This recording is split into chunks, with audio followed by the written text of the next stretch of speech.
So you talked a little bit about willing to break glass, which in my experience also means willingness to make mistakes. Um, the saying in Silicon Valley for many decades has been to fail fast and learn quickly. Um, have you made mistakes that you've actually been able to go back and correct and learn from those mistakes?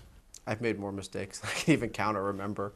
But the great thing about both Silicon Valley and technology at its core is you can rapidly innovate. And part of that has been missing in healthcare because in healthcare, nobody iterates and innovates. They have these sort of major one time a year products or releases. For us, we launch a new product every single week, try it, and 9 times out of 10 it fails. But you take the learnings from what worked and what didn't work, and you apply it to the next release and the next release and the next release, and that's how you can build something truly special.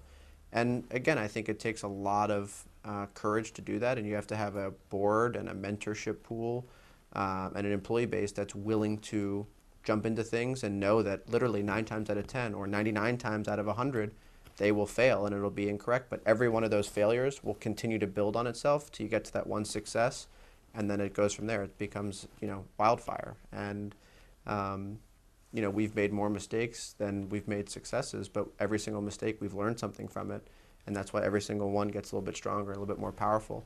And those companies are the ones that always change the world, not the ones that have, you know, wild success from day one. I think those. I don't think you learn as much about companies or yourself, frankly, when you have wild success. You learn far more about yourself when you have a failure and how you carry yourself after you pick yourself up and how others receive you and how you can start to learn from them. And it goes back to the questions and answers thing.